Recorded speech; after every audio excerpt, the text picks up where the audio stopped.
your analogy of finding the apartment for your daughter, it is such a great analogy because only like there's so many things I related to in terms of relationship when you describe that is first of all patience. Like we can't be so focused on the end point of what that might be for you. Getting out of this crappy apartment that I hate right now and, maybe moving in with somebody else or I just want to be married again, and I mean, you have to cultivate patience and you can't be in a rush on a very important decision like this. And until you say no to that situation you're in right now, you cannot make any room for a new opportunity to open up. So, yeah, I mean, like finding an apartment or a house is such a great analogy, like because I mean, maybe you're okay with a bit of the kitchen sloping, but you got mature trees in the neighborhood, right? Like it's like nothing's going to be perfect. Betrayal, breakups, repairs, detached, dismissive, toxic. Ouch. Relationships can be a lot of work and nasty at times. Are you having trouble finding the one? Not to worry. As a relationship therapist and coach for 25 years, I have a lot to share, and so will my guest experts. Let's bring the fun back in because loneliness is not an option in my world. So let's get on with the show.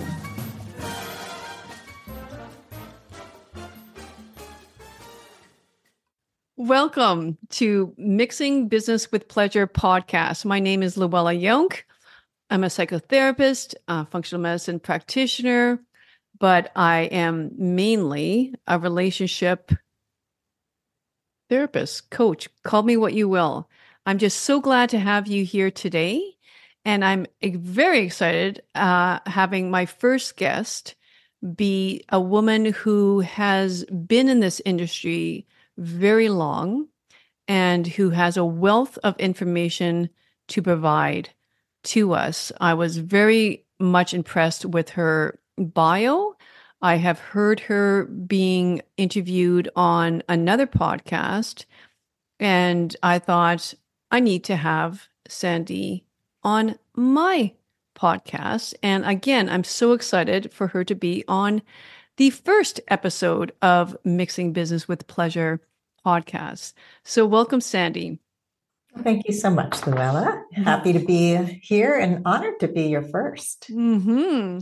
Feels very virginal, like. Yeah, exactly. Okay, Sandy Weiner, please introduce yourself to our guests.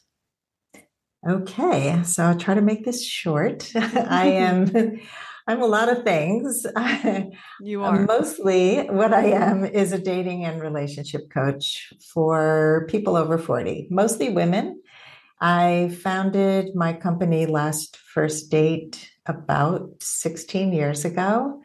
After my divorce, I went back to school after being an artist, a working artist my whole life, and I decided I need to do what I'm really good at, which is helping people, because I always have been known as that person. And I had kind of put it aside for many years and raised a family and raised three beautiful children. And I just said, you know what, this is me time and this is what I'm really good at. And selling art was kind of sucking the soul out of me because I felt I was never really valued for these pieces that I would put my heart into. Mm.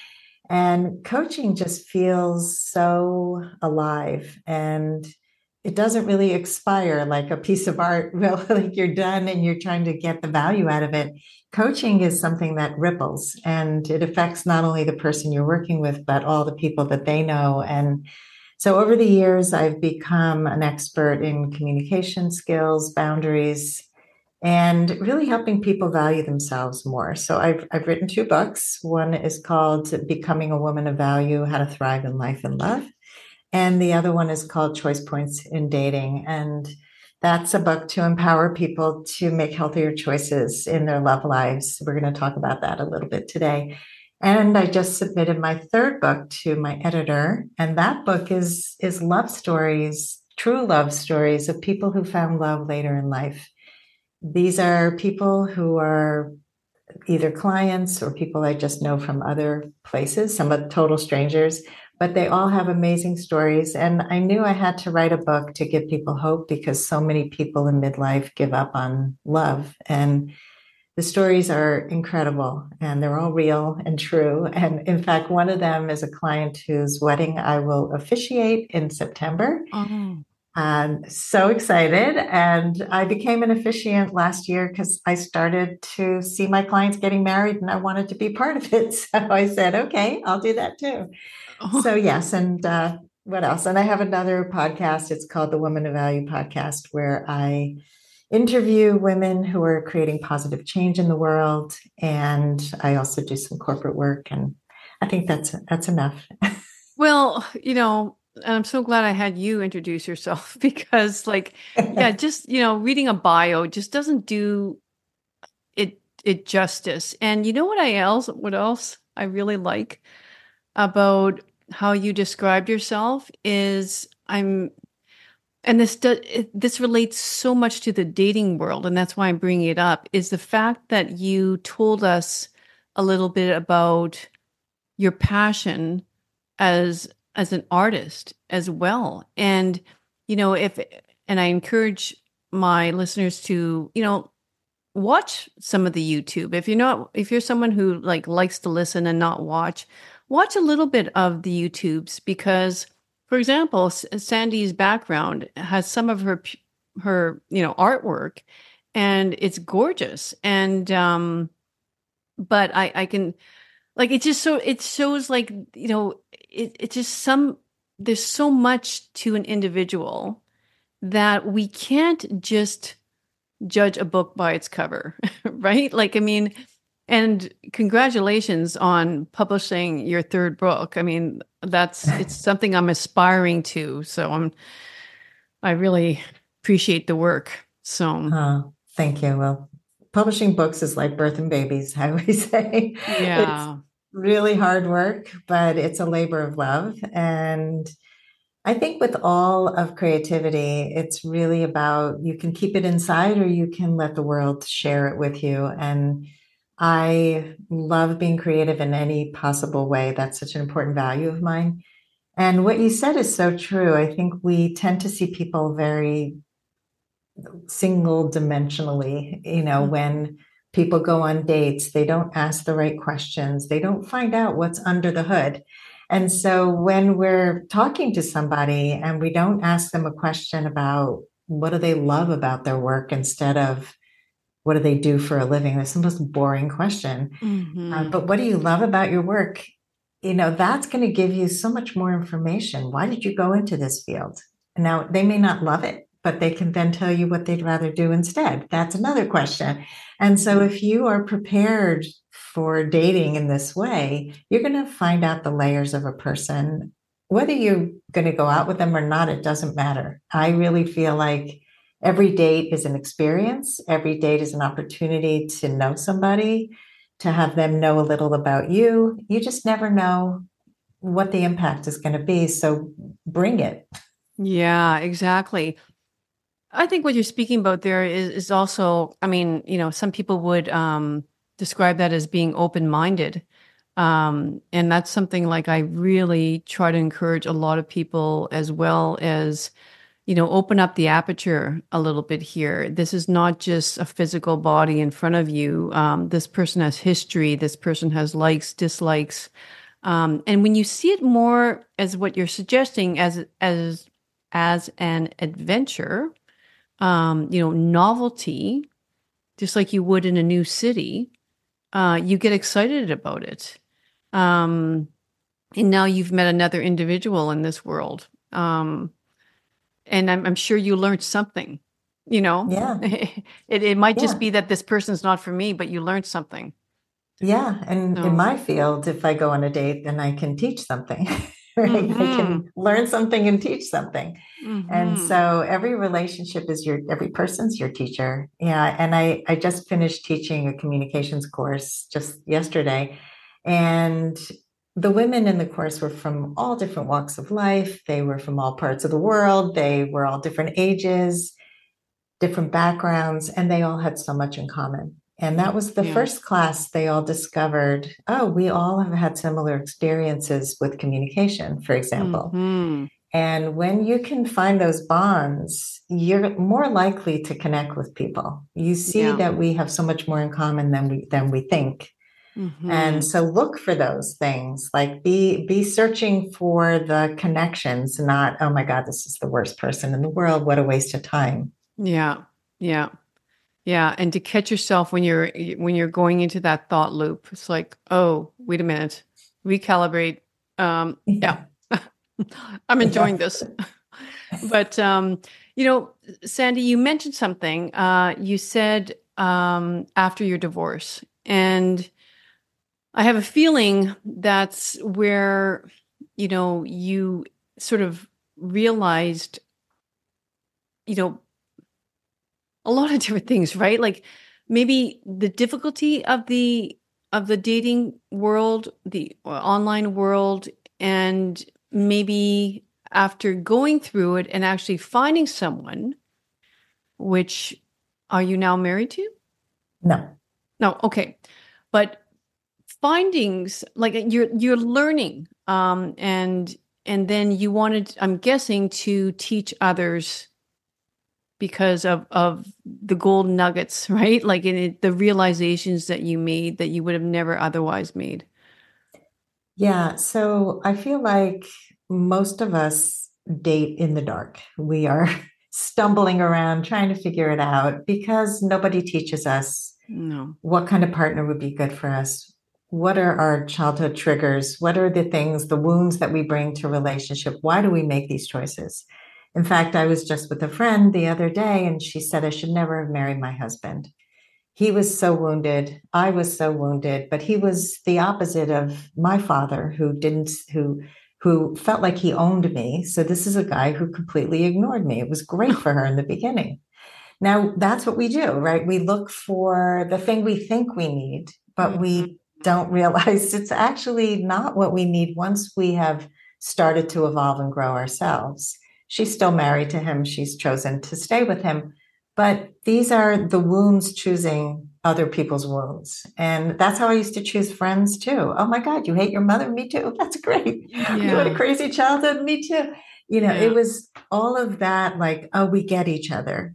But when you start to evolve and grow, you realize we want to really connect on the good stuff, not the, oh, poor me, the victim stuff. And I came from a pretty dysfunctional home and lots of stuff. I'm not going to go into all of it, Yeah. but I made a choice to stay safe in my marriage and married a guy who I thought would keep my heart safe and would be a great father. It was all very logical. Like he checked Mm-hmm. all these boxes. And the truth was he did not. And I didn't know what would happen in our relationship. I didn't know what to look for. There were certain things that showed up early on that I just kind of tamped down, pushed down, ignored. This is the way it is.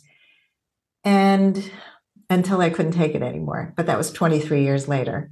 And Mm. I did not want anybody else in my watch, on my watch, Mm-hmm. to suffer through relationships where your voice isn't heard, where you don't feel you have agency, where you don't even know how to make choices. And that was the catalyst. I actually started to wake up at the end of my marriage.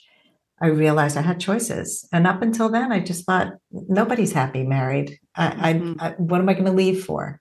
So I didn't leave for another man. I left to save myself, to Mm-hmm. really free my voice, to be able to really fulfill my potential because I couldn't in my marriage. Mm-hmm. And so going back to school and taking coaching courses helped me to realize, okay, that life is so different when you have some knowledge about values and goals and how to move forward and how to recognize where we're not listening well, where we're not communicating our needs well. We don't even know how to feel. Like this is the way most people are walking around. And so this became my passion because it's not just for romantic relationships. It No. changed the way I parented. It changed the way my friendships were. It changed everything. My parents and I, we had a very different relationship when I started setting boundaries and speaking up. And so it is so empowering to know these skills. And then I just couldn't wait to help people. Yeah. Wonderful. Yeah, it's when our pain becomes our passion, right? I always say Yes. that's how yeah. Okay. Well, I want to first start by asking you, are we really always in a choice, like state when we're dating?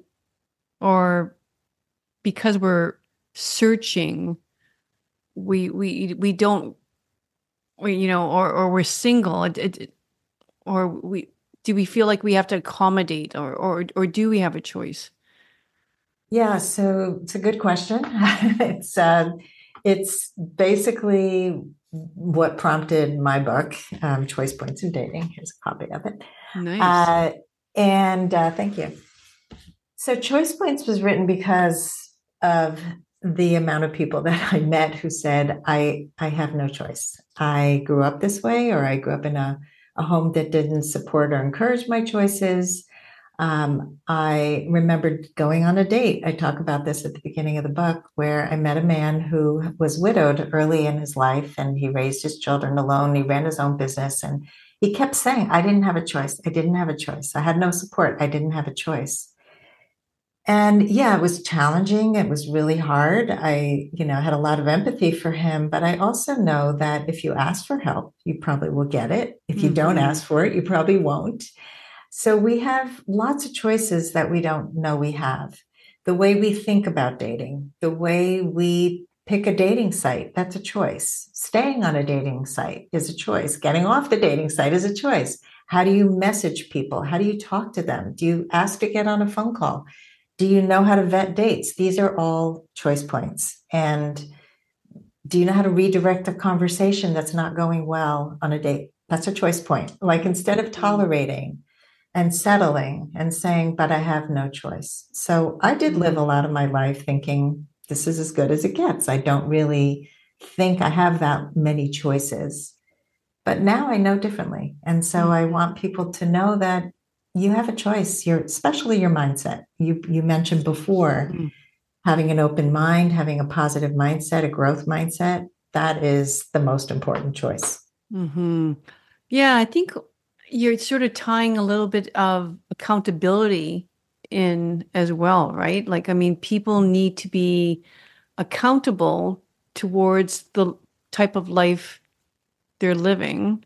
Um, would you agree? Is that sort of Yeah, all tied in? yeah, Yeah. sure. I mean, Yeah. it's have agency. Don't let life Hmm. just happen to you and wait. A lot of people are Hmm. just waiting.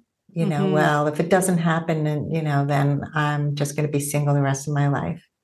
That's Yeah. a choice. It's a Yeah. choice. Yeah. Yeah. But like my youngest daughter is waiting on a job to find out if she got the job. Hmm. So while she's waiting, what is her choice? She can sit and be anxious. She can freak out and think that, oh, they probably don't want me. Or she can apply to other jobs, or she can go work out and make sure she's not just sitting at home anxious and worried. Yeah. She can get a hobby. She has lots of Yeah. choices. And most people will sit at home, make up a story. Oh, that person doesn't want to hire me and it's because of Hmm. this. And oh, I shouldn't have said this on the interview. Hmm. And then your brain is like on overdrive and you're ruminating. And by the time they do call you, you're like, you don't want me.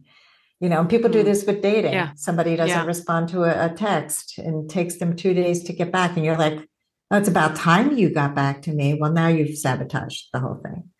So these Yeah. are choices. Right? So, it's making me sort of think too, like what could that possibly look like on a first date? Because like, by the way, I love the name of your URL or domain or website. Like, Mm, last first date is perfect. thank you.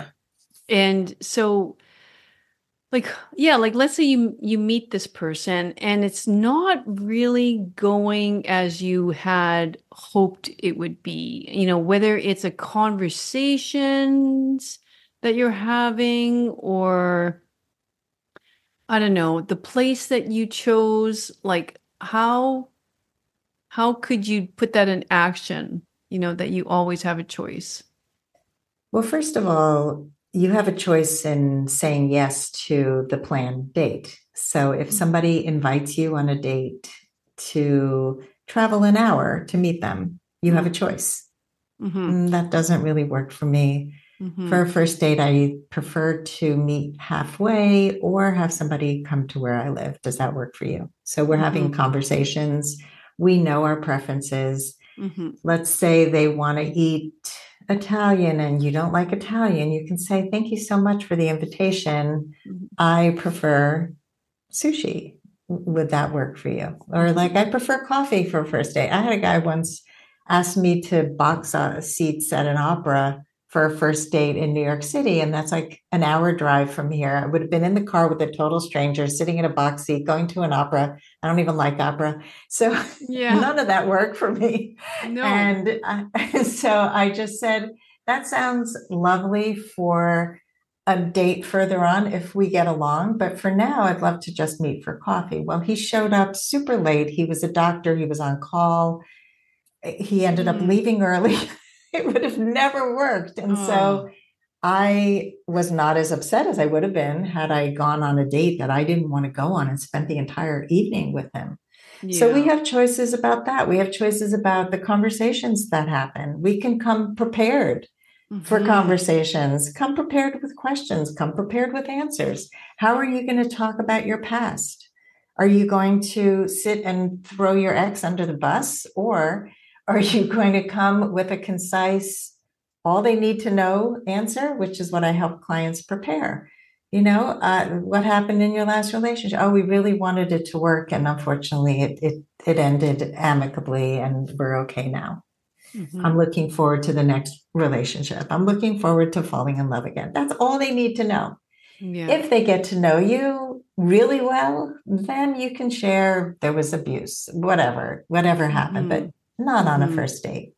Well, yeah, I think you made a really good point there, because otherwise it could actually be trauma bonding, for Mm-hmm. two people. And that's like you said, that, that's how many people meet, is like, yeah, or discussing how horrible their exes are, or Mm-hmm. something like that. I mean, that's Yeah. awful. Right. But it's also good information. So if that's what they choose to focus on, or they choose to focus on their gallbladder issues or Yeah. whatever it is, they're identifying with certain things that are not, that means that's the most important thing to them, or they haven't worked through stuff. So I never ask somebody, why did your relationship end? It's not the right question. What I will ask is, if your ex was here with us today, and I'll ask this later on usually, Hmm. why would she say the relationship ended? Oh, that's a good one. Yeah, I learned this from a podcast guest. Yeah. And and then would you agree with her? Yeah. So you're gonna, I mean, the last time I asked that on a date, the guy said, "Oh, that's easy. I cheated on her." Now, Ooh. I wouldn't have found that out had I not asked that question.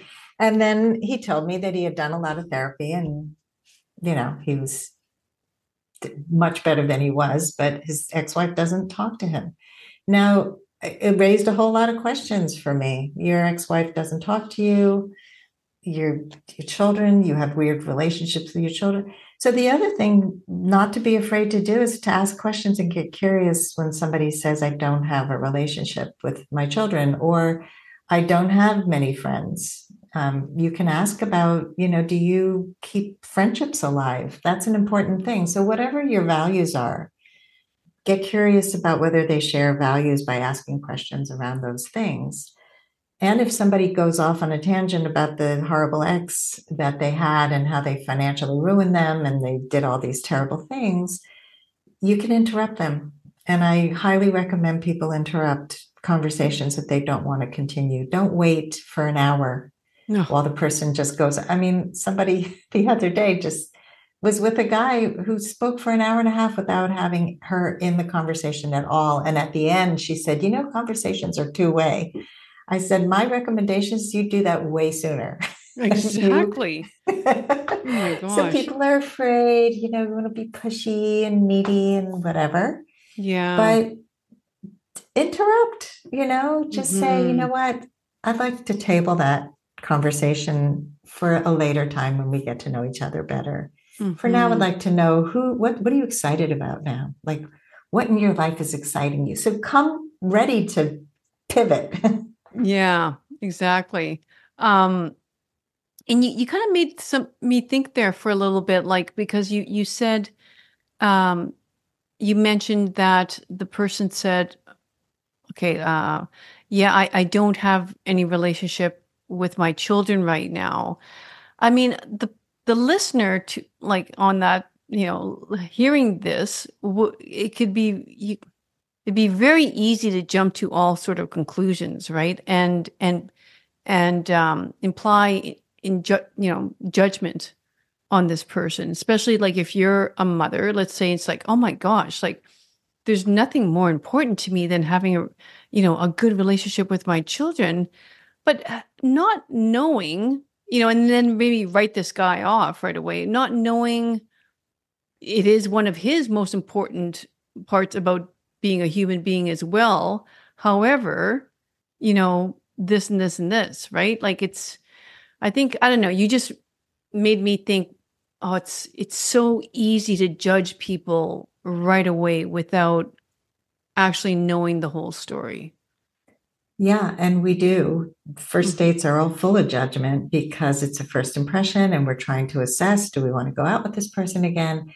So I do recommend asking questions whenever there's some doubt, whenever you have a yellow flag. This isn't necessarily a red flag yet because we don't know what his part was in that. And so you can have empathy, you can get curious. That must be really hard for you. Can you tell me, like, what have you done to try to repair that? That must be so hard.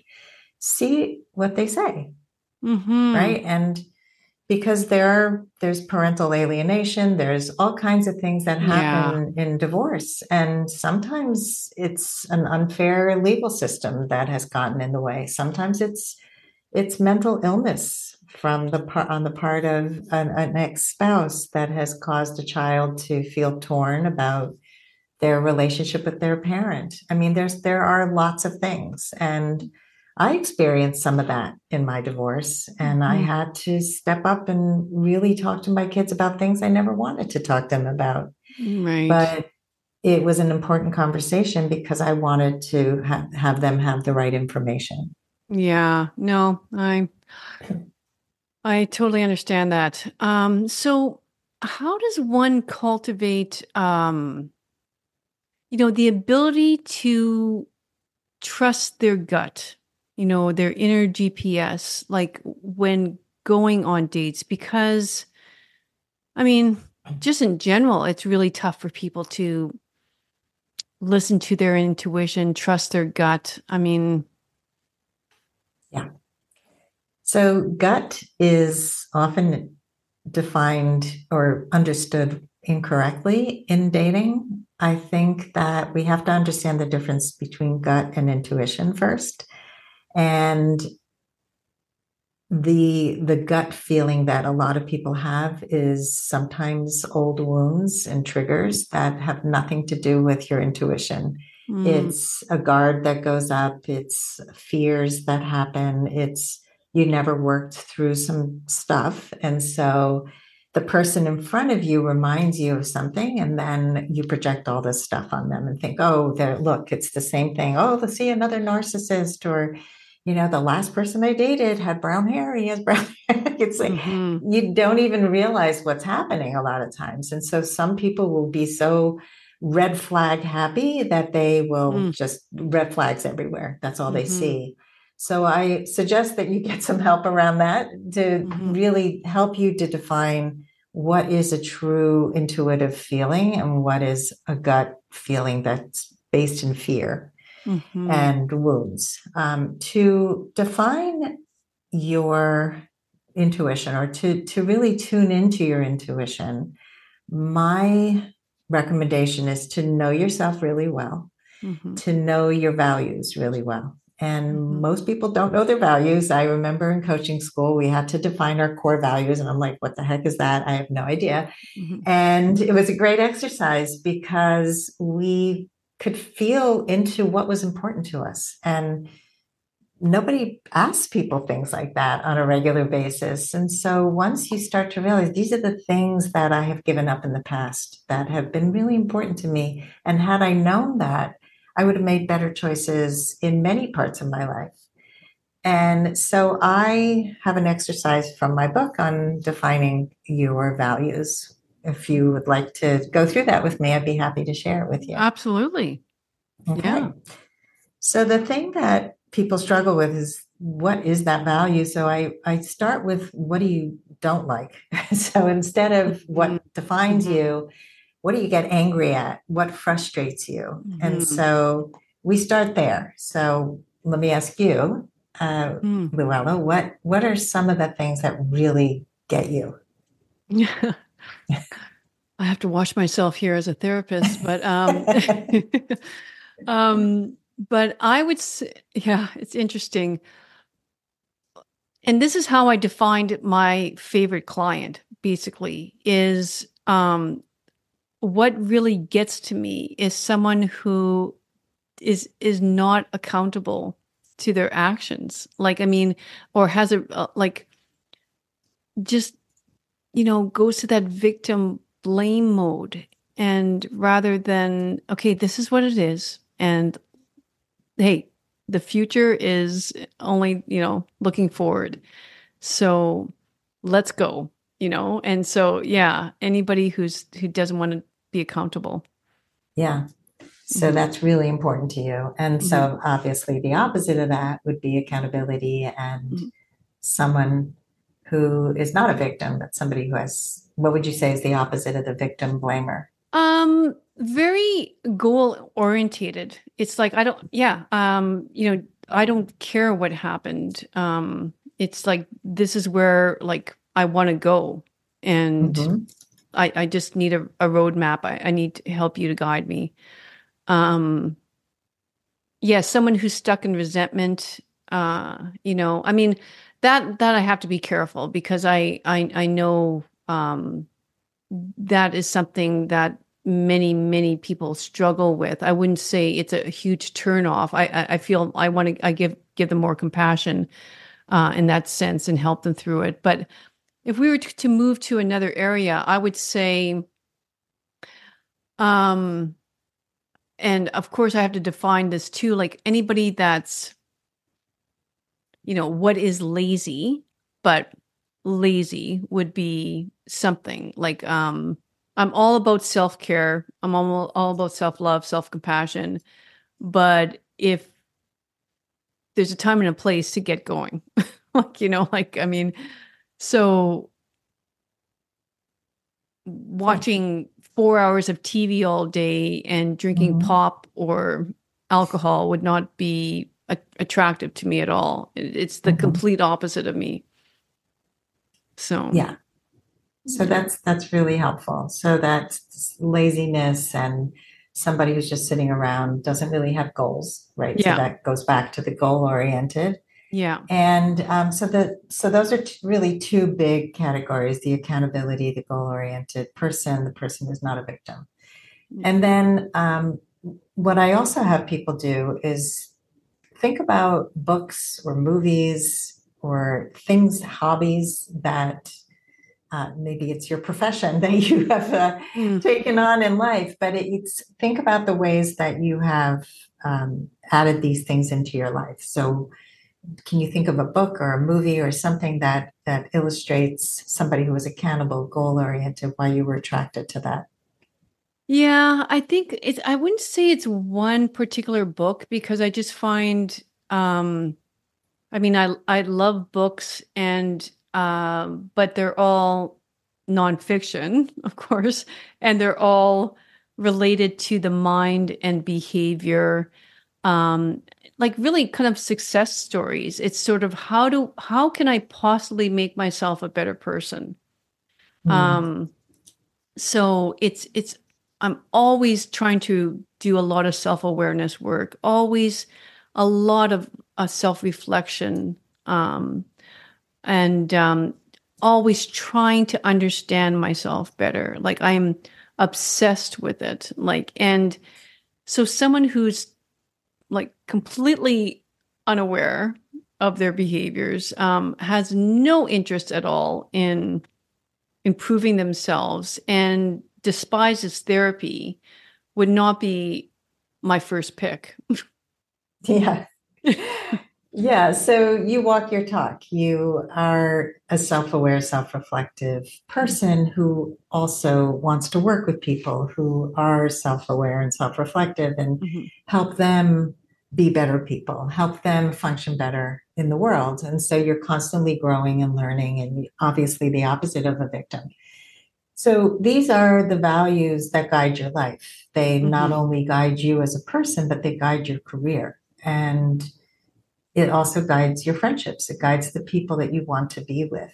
And Mhm. so I'm encouraging our listeners to make a list of these things that we're excited about, that make us feel alive, and Mhm.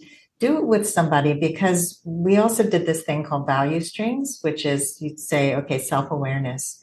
What are all the words that are Mhm. associated with self-awareness to you? Mhm. Because self-aware to one person is going to be very different than another person. And so that starts to define your unique take on these values. And then when you have that list, you start to make choices based on, does this Mhm. work for me? Is this a person that I want to be with? Like you mentioned, your ideal client. Like when you can name that Mhm. I like being around these kinds of people, then you're not going to take on clients who are not open. You're not going to take on clients who somebody else said that you should fix. You know, it's going to be harder to work with people like that. So Yeah.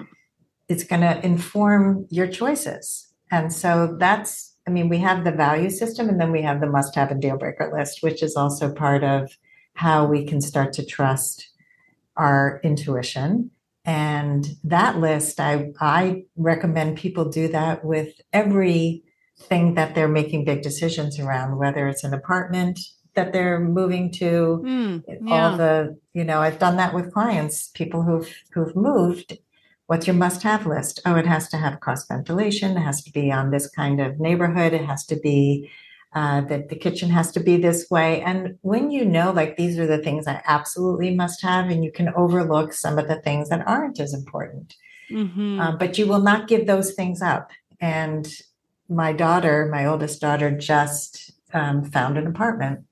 Mm. They have been living in the same apartment in Israel for 7 years, and they outgrew it a while ago. And they've been looking at other apartments. And she was kind of set on this one apartment, but the landlord wasn't kind, and the apartment was not great. There were Mm. things that really weren't working. They bring their appliances with them. That's the way it works in Israel. So her appliances wouldn't fit in the kitchen. She would have had to buy all new appliances and be in a kitchen that was pretty disgusting. And I Mm. said, you spend so much time in the kitchen. Is this really what you want? And I kept encouraging her, figure out your must-haves and your deal breakers.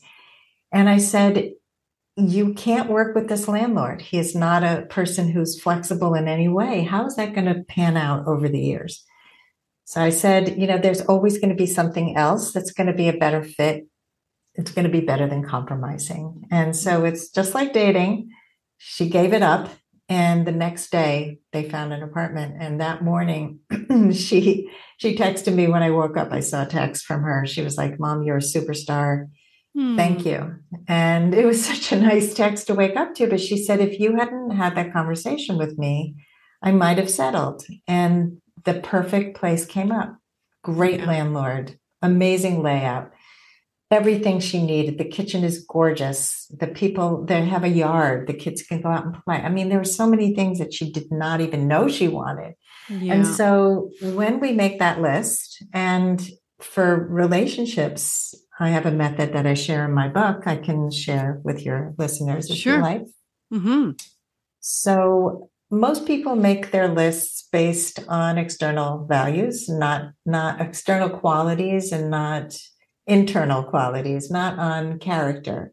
Mm-hmm. And they get very confused. Well, I just like tall people. I just like people who have Ivy League education, and they get really stuck on these lists. They have to have more education than I do, or make more money than I do. And first of all, there's the why. Why is that important to you? I always ask those questions. But the other part of it is asking yourself how you want to feel when you're with that person. That Mm-hmm. is more important than anything else that is on that list.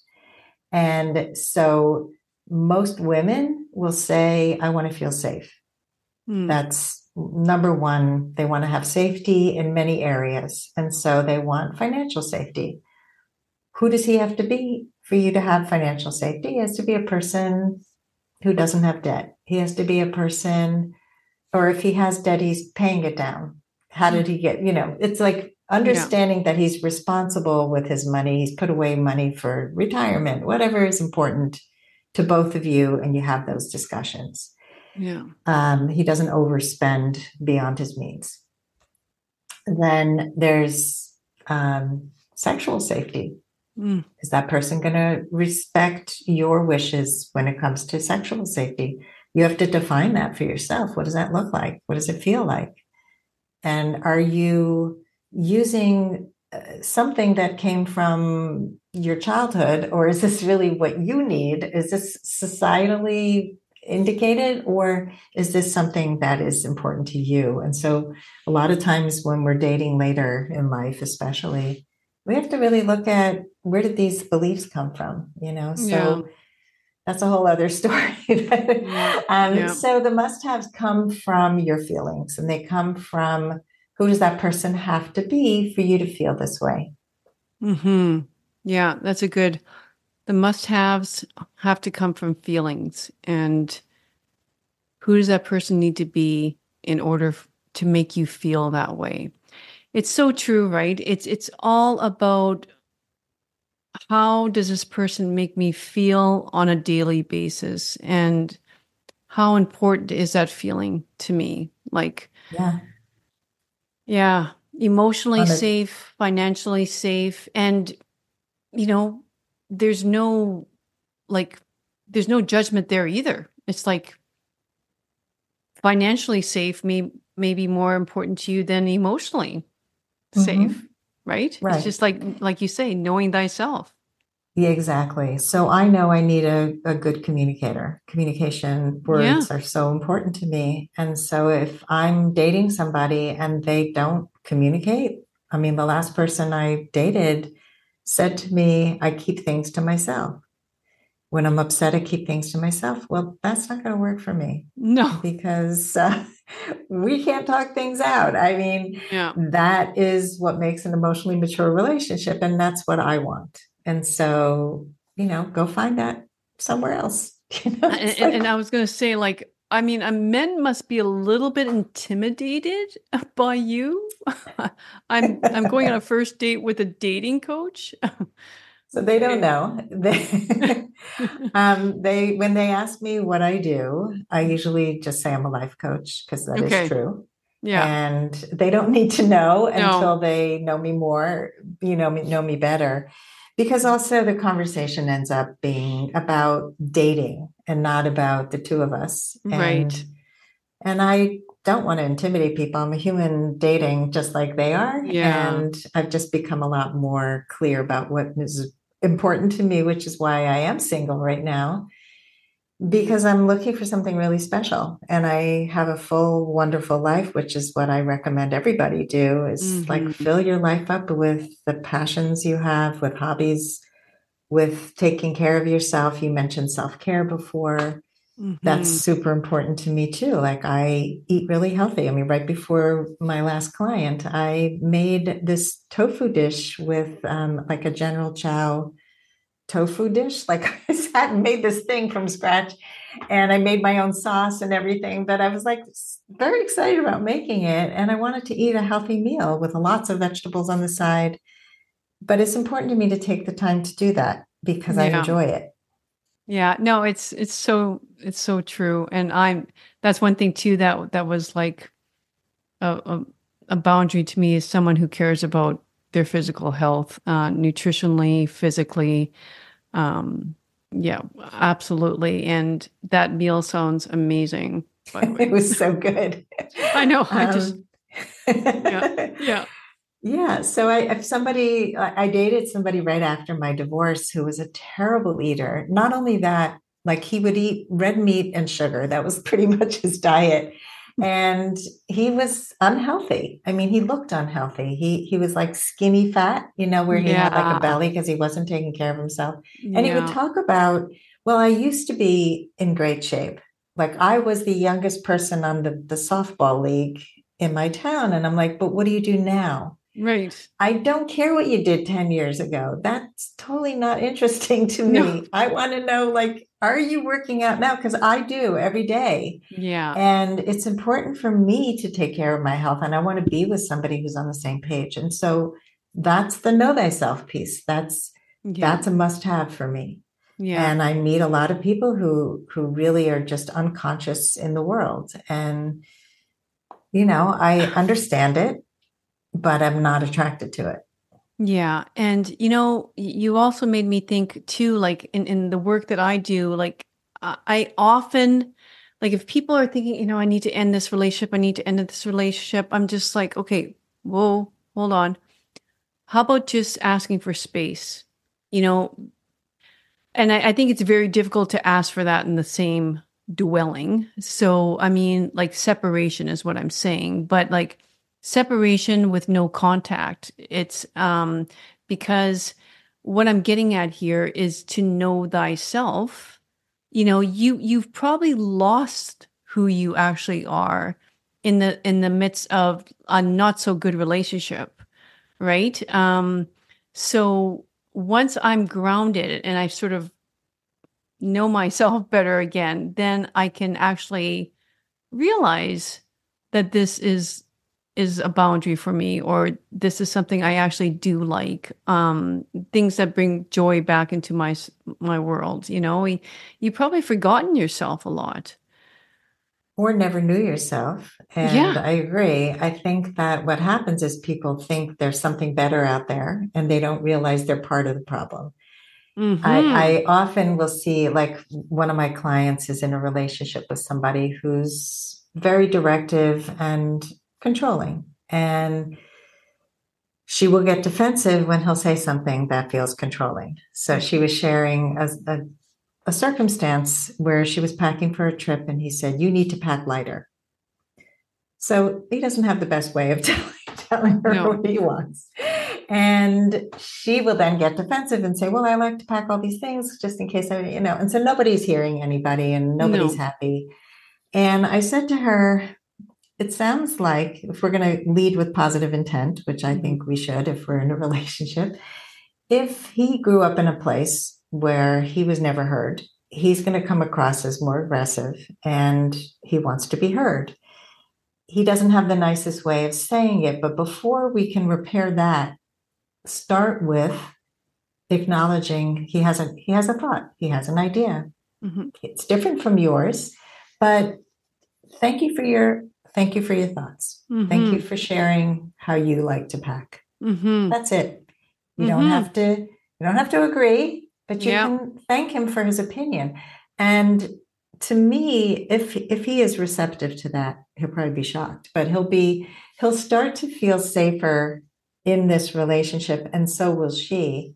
And then the next level would be to say, I really appreciate that you're trying to help.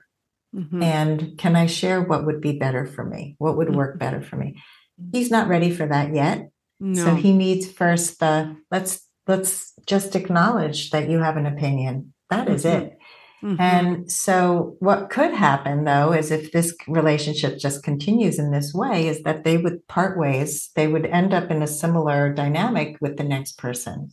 And so repairing that part of why do we attract these kinds of partners? Who do they remind us of? Mm-hmm. I go through all that with clients in the beginning and, where did Mm-hmm. you first feel this way? Mm-hmm. This is old stuff. Yeah. And we're often attracted to the wounds from our childhood. And so this is going to keep repeating. It's going to look different. You Mm-hmm. know this. I mean, you do this for a Yeah. living. And Yeah. it's so looking outside of the relationship for the solution is not the answer necessarily. Sometimes it is. For me, it was. Mm-hmm. But I Mm-hmm. had to find myself too. I had to learn what I was doing that made me stay in that relationship for so long, Mm-hmm. and Yeah. why I tolerated this kind of behavior. What I was pretty defensive. I didn't know how to be with him. So he wasn't the right partner for the long run, but I learned a lot and I learned what I don't want to. Yeah. No, so important. Well, we're coming to an end, but before we go, because your site is called Last First Date, what are some final tips you'd like to give our listeners, um, like to make it their last first date? In my last book, I had a whole section on that. It was all the tips that I've heard actually from my podcast guests, because I always ask them that at the end of every Mm, podcast. And so much of it is to know yourself. I mean, all the yeah. things that we've talked about today, be accountable for your share and Hmm. know what you need and want, and don't stray from that list. It's a short list. It's not 30 items, it's five, like five, Mm, 6 things on that list. These are the most important things that inform your choices. And yeah. don't be afraid to walk away from people who cannot be the right partner. When you're first dating, this isn't the time to go in and try to change somebody. This is who they are. So Mhm. accept that this is who they are. There will always be other people. Stay in the game because it's just a matter of time if you're doing the work. If you're not doing anything to change how you present yourself, Yeah. then you're going to spin your wheels. So Yeah. that's one of the biggest ways to go on your last first date. Well, yeah, perfect way of ending. And let me just add that your analogy of finding the apartment for your daughter, it is such a great analogy because only like there's so many things I related to in terms of relationship when you describe that is first of all patience. Like we can't be so focused on the end point of what that might be for you. Um, getting out of this crappy apartment that I hate right now and, maybe moving in with somebody else or I just want to be married again, and I mean, you have to cultivate patience and you can't be in a rush on a very important decision like this. And until you say no to that situation you're in right now, you cannot make any room for a new opportunity to open up. So, yeah, I mean, like finding an apartment or a house is such a great analogy, like because I mean, maybe you're okay with a bit of the kitchen sloping, but you got mature trees in the neighborhood, right? Like it's like nothing's going to be perfect. Exactly. Yeah. Exactly. And you do need to let go of what doesn't work. I love that you bring in the patience part because it is the long game. Yeah. It's having the bigger vision of I'm looking for something really special. And so whether it's an apartment or a job, I once had a client who came to me for dating support after her husband died, and she realized before dating she needed a nanny to watch her kids. And so we did the same thing. What are Mm. your must-haves and deal breakers? And her mother-in-law said, your must-haves are crazy. Nobody's gonna be good enough. And she found that person right away. She was perfect Jeez.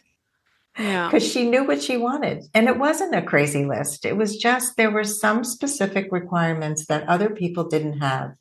And what happens is people overlook these important things. They're always shocked that this person didn't come through for them, that they were a liar, that the job that was promised isn't the right job. but how careful were you at asking the right questions Mm-hmm. and really vetting whatever it is you're making choices about? So, Mm-hmm. when you have the skills and the tools to do that, your life Mm-hmm. just gets so much less stressful and you're Yeah. in alignment. And that's awesome. Yeah. And you're a true testimonial of that. I mean, I don't think you just appear happy. I can tell with the work I do is that you are a happy person and you're not in any rush. You're not suffering right now. Not at But if all. that person comes around, hey, I'll be ready. So I Yeah. think that's just such a beautiful way to live a single life. Mm, thank Yeah. you. Yeah, I've had So, relationships since my divorce, and they all served a purpose. And hmm I would not be in them today for a reason. And hmm so I learned from each one what I wanted, what I didn't want, what works, what doesn't work. And I'm looking for something super special now. And I have a client who just entered a relationship like that. And she said, I could never have done this without our work together because hmm she's able to work through bumps and hmm trials and not overlook things that other people might just say, oh, I don't need to talk about that. They have had the most incredible conversations about everything. And so it's honest, it's safe. They have agreements that they're going to disclose to each other. He got triggered and started to shut down. They dealt with it. It was his old wound of rejection. I mean, it's incredible when you have someone to reflect with, Yeah. and that's the beauty of coaching. And so Yeah. it Yeah. opens up a space, and therapy Oh, yeah. to be able to have these relationships where you might just want to quit. Yeah. It's so true. It's so valuable. Yeah. It's just to have that person to call and like I always kind of sum it up and try to make it sound funny, but like having that person say like, "Okay, am I going insane?" Because this is what's happening in my life right now. Like, is my thought pattern like, is this really happening?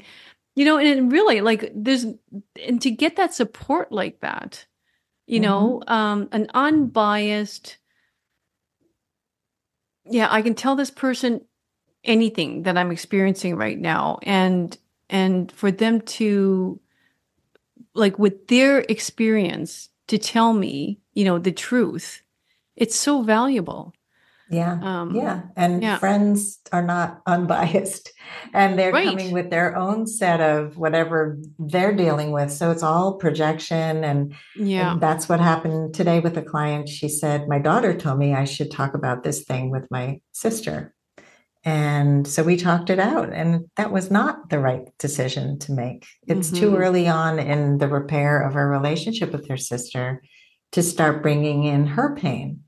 Yeah. Not a good time. You're building a foundation now. So your daughter thinks you should speak up. That's lovely. And I am all for speaking up, but there's timing. And Yeah. so, yeah, somebody who really understands you and understands relationships and all this stuff is so, so valuable. Mm-hmm.